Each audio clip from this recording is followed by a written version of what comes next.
सोचिए एक लड़की जिसे रोज स्कूल जाते समय पत्थर मारे जाते थे, कीचड़ फेंका जाता, लोग उसे गालियां देते थे, लेकिन वो हर दिन एक अतिरिक्त साड़ी लेकर निकलती थी ताकि स्कूल पहुंचकर गंदी साड़ी को बदल सके और फिर से पढ़ा सके।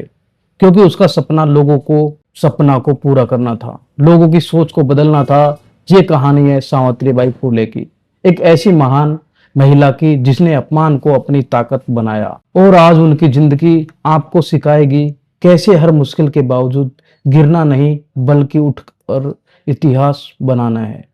आज भी हम संघर्ष की बातें करते हैं तो अक्सर हार मान लेते हैं। थोड़ी सी आलोचना, थोड़ी सी असफलता और हम रुक जाते हैं।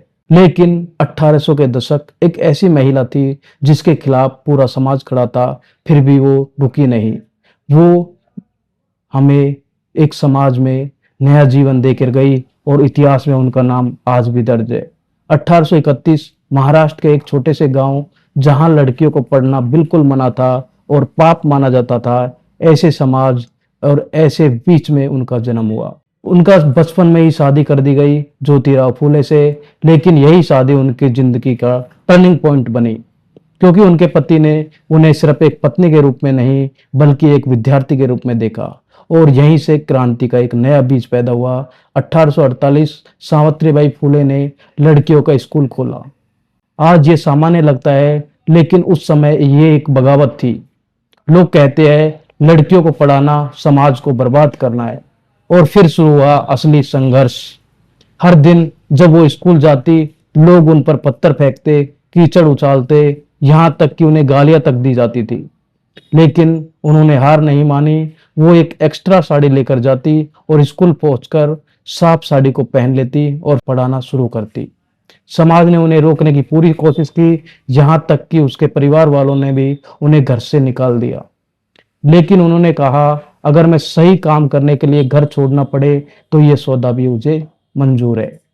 उन्होंने अनाथ बच्चों के लिए, विधवाओं के लिए आवाज उठाई और जब कोई साथ नहीं था तब भी उन्होंने अपनी राह खुद बनाई। सावित्रीबाई की सबसे बड़ी ताकत क्या थी? ना कोई पैसा, ना ताकत, बल्कि उनकी सोच। उन्होंने कभी भी ये नहीं सोचा कि लोग क्या कहेंगे।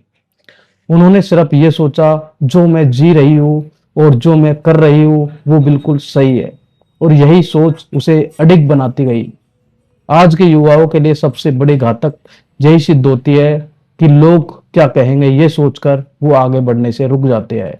आलोचना से डरना मत, उसे अपनी ताकत बनाओ। हर दिन आगे बढ़ो और कंसिस्टेंसी के साथ साथ असली जीत की शुरुआत होती जाती है। अपना गोल बड़ा रखो, क्योंकि सपना छोटा और बड़ा बदलाव नहीं ला सकता। याद रखो, हिम्मत एक बार नहीं हर दिन दिखानी पड़ती है। 1897 जब प्लेग फैला, सावित्रीबाई लोगों की सेवा करने के लिए निकल पड़ी। बीमारों को उठाकर अस्पताल तक ले जाती और इसी सेवा के दौरान वे खुद भी संक्रमित हो गई और इस दुनिया को अलविदा कहकर इस दुनिया से विदा हो गई। लेकिन उनकी सोच, उनकी हिम्मत आज भी लोगों के दिलों में जिंदा है।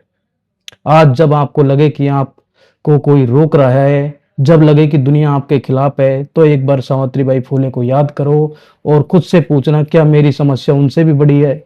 अगर नहीं है तो उठो फिर से और फिर से वही सम्मान के साथ काम करने लग जाओ। अगर आपको ये कहानी प्रेरित करती है तो इस वीडियो को लाइक करें और कमेंट में जरूर लिखें, मैं नहीं रुकूंगा।